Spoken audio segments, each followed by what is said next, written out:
Going to do some boxes. This is a crash course on boxes, and of course we're really honing in on English boxes. We're going to do 5 boxes. We'll start with the smallest. This box is a tea caddy. It is a sarcophagus shaped tea caddy. The word sarcophagus applies to the fact it looks a bit like a tomb, a coffin. It was popular in the early 19th century. It's a Regency design. It is an empire design, and it comes from the classical world. It comes from Egypt. It comes from Greece, Rome. So it's a sarcophagus. It's rather like the box Napoleon is buried in, and they've taken the shape and made it into a tea caddy. The side has a lion's mask handle, which is lovely. This one's losing the ring. The ring can be replaced quite easily with a key ring. It's not proper repair, but it would be a suitable repair. The box has got stringing in boxwood. Sorry, not boxwood, in ebony, or more likely black stained wood. Could be any wood, beech or holly or something like that, just dipped in ink. And the insides have got a beautiful paper top, but the interior is missing, unfortunately, as is so often the case. There is a lid left on one of the boxes. There would have been 2 boxes. There would have been a circular hole with a glass mixing bowl. The individual sides would have lifted out, would have had probably tinning or foil inside to keep the tea well. There was a key. The key's missing. The lock is still there. The thing to do when you're buying boxes is check that the lid's shut properly. Make sure there's no uneven gap around the edge. That's the key. Make sure hinges are not broken. If you take a box and you push the lid down, it'll split all along here. It's very hard to get it all to go back together. Many broken ones have been very badly repaired and have new hinges or replacement hinges which don't look good. This one has got the right hinges. It could have had ball feet or brass feet or claw feet. Don't think it actually did have. Oh, it did have some claw feet. Yes, you can see the remnants of the feet. They were very simple. They would have been very simple claw feet pressed with Crusade metal. They've been lost. So that's cost me £12 in an auction in England plus premium. So they're very cheap. They've never been as cheap. Next one. This is a box. It has inlaid work. You could call it Tunbridge ware if you wanted to. It's marquetry. It's inlaid wood. It has a mother of pearl escutcheon, which probably would have been engraved by the buyer. Often they were engraved by the buyer. It's like the brass ones. Sometimes you see them with engravings on. They're worth more if they're not engraved. If they're personalised, a lot of people don't want to buy them. If you look at the side of the box, you'll see it is flat as opposed to, for example, that one, which is angled. This is a writing slope. We'll go on to that. This is a normal box. So we had the tea caddy, which has got straight sides. We have got this box, which is straight sides. This was probably a jewellery box. It has a cushioned silk top, which is original, and it has the original paper lining. It does not have the lift out tray, which would have been compartmentalised. That's missing. So this is a jewellery box. You could call it a casket if you want to. The veneer is walnut. Walnut is a common tree in England. It grows really fast. It's vigorous. It's not a rare tree at all. This one, in passing, sorry, is mahogany veneer. This one here didn't have any legs on it. It's got a piece of baize to stop it scratching. It has got a key, which probably is original. This one has had the hinge damage I was talking to here. Someone's put it back quite well. It shuts nicely. They are at least the original hinges. Okay, we'll do a writing slope. This is a walnut writing slope. It has the angled side. It has the shield, which is engraved. It has a nice shield where the lock is. Again, this didn't have feet. It's got a leatherette bottom to make it not scratch where it's on. The date of this one, I would say, is 1900, 1890, quite late. In fact, I think there's a date on it. It says 1912. I think it will have been new in 1912. It's not Victorian. It is Victorian style. It's an Edwardian box. The insides are pine, unfinished. It has a little clip to hold the top down, and it's a writing slope. The writing slope was a device for writing on, for keeping letters, for keeping post, for keeping pens, for keeping ink, for keeping nibs, and often they had hidden compartments. This one doesn't have a hidden compartment. It has a plain interior. This is the pen holder, it pops up. There's a place for pens. It has a stamp hole with an incline so you can get the stamp out. It has an inkwell, which is missing its top.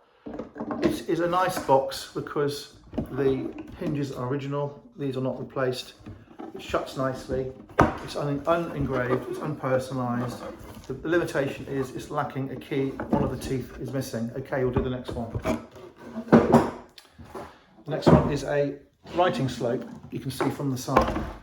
The writing slope is the equivalent now of a laptop or an iPod or a smartphone. And this one will date from around 1900. It's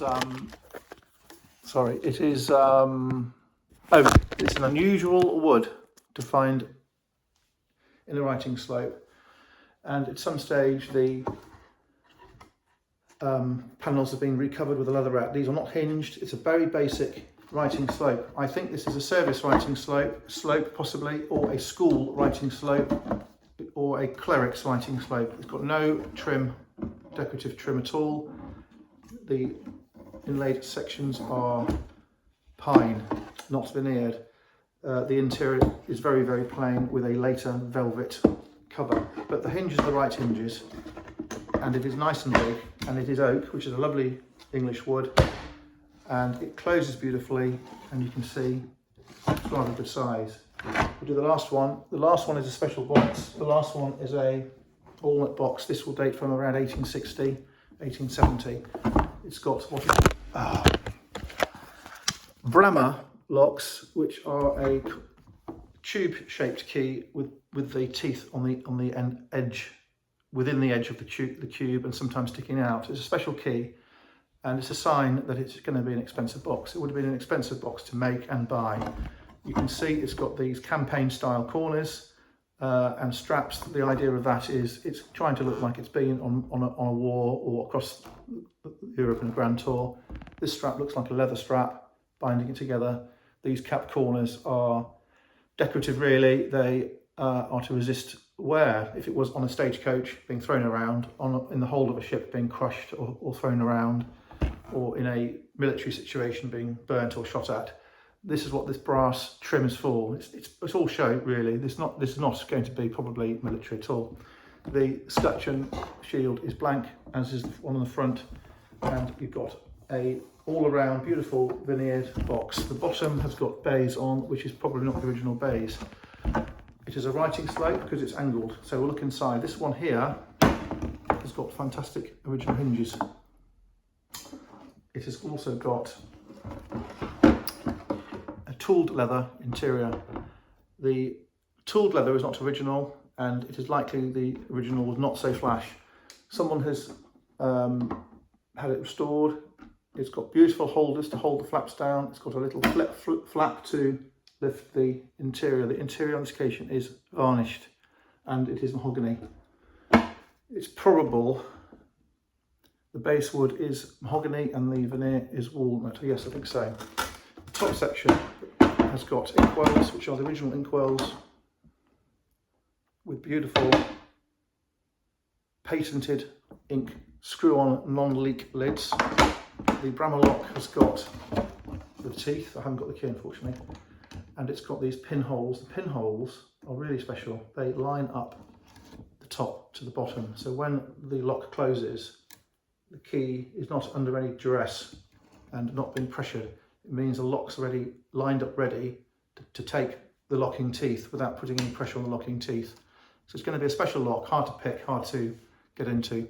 The top section has got a key on the flap. This is, I would say, as rare as 1 in 1,000 boxes to have a key on the flap, and it is an English box because the locks are all English spec locks. The interior here, again, as I say, is finished, and it has got 2 secret compartments. They slide into this underhanging cavity, and the locks themselves are hidden by a blank panel which fits into one side into a crevice, and then just pushes shut, clips in, so you can't see it.